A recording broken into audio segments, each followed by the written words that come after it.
Méditons avec la communauté des disciples du Christ vivant en ce mardi 12 novembre 2024, 32e semaine du temps ordinaire, année liturgique B.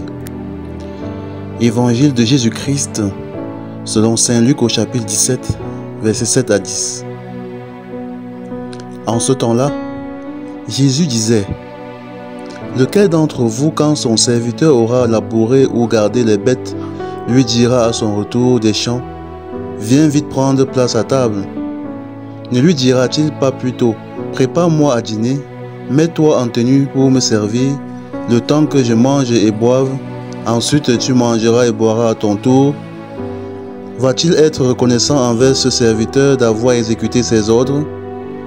De même vous aussi, quand vous aurez exécuté tout ce qui vous a été ordonné, dites: nous sommes de simples serviteurs, nous n'avons fait que notre devoir. Acclamons la parole de Dieu. Méditation. Frères et sœurs bien-aimés dans le Seigneur, que la grâce de notre Seigneur Jésus-Christ abonde dans chacune de nos vies. Chacun d'entre nous a une mission, un travail, des services qu'il doit rendre. Chacun doit prendre soin des autres d'une manière ou d'une autre. Aujourd'hui, le Seigneur nous interpelle à être constants dans la qualité de notre service et notre disponibilité à servir. Ces deux données ne doivent pas dépendre de la réponse ou de la réaction des autres au bien que nous leur faisons. En effet, dans l'Évangile, le Seigneur nous rappelle qu'en tant que serviteurs, nous sommes appelés à exécuter les ordres de notre Maître sans rechigner. Le Seigneur Jésus nous dit que le serviteur doit faire ce que son Maître attend sans que celui-ci ne soit forcément reconnaissant envers lui de ce service. Il doit faire son travail et trouver sa joie dans le fait d'accomplir sa tâche. Qui est notre Maître et celui qui nous donne la mission, le travail, les ordres à exécuter? C'est le Seigneur. C'est Dieu lui-même qui nous met au service les uns des autres. Nous devons donc trouver notre joie dans l'exercice de notre tâche, dans le fait de travailler pour Dieu, le Maître de l'univers. Nous devons changer de perspective.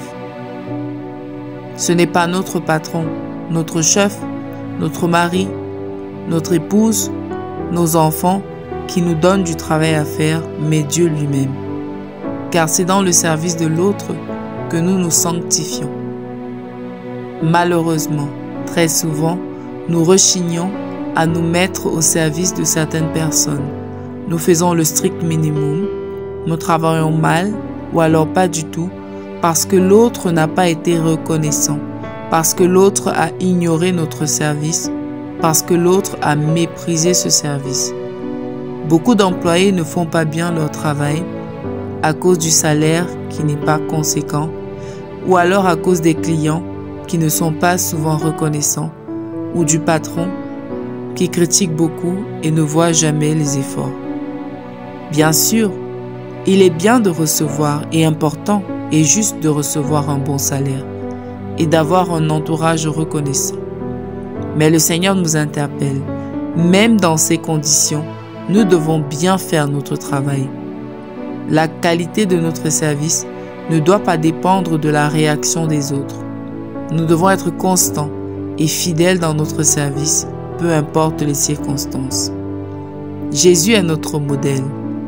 Imaginons que lui décidait d'agir avec nous en fonction de notre gratitude ou alors de nos retours à sa bonté. Sommes-nous toujours reconnaissants envers les bienfaits du Seigneur? Sommes-nous toujours prompts à dire merci, à répondre à son amour? Et si Jésus devait nous rendre ses services, lui qui s'est mis au service de l'humanité, en fonction de nos réactions, que deviendraient nos vies?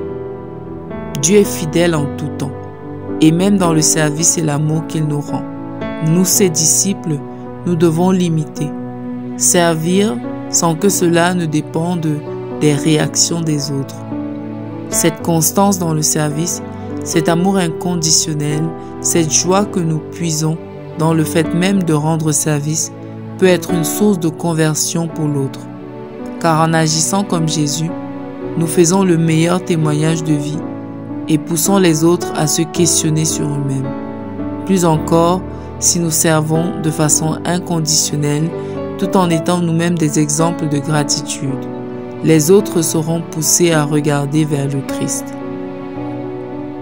Enfin, sachons attendre notre reconnaissance du Seigneur lui-même, car lui ne manque pas de gratitude. Lorsque nous travaillons, n'oublions pas que Dieu lui-même voit nos efforts et saura nous récompenser bien souvent au-delà de nos efforts. Revenons donc en nous-mêmes. Avons-nous été blessés par le manque de gratitude de notre prochain? Avons-nous vécu des situations où les autres ont manqué de reconnaissance?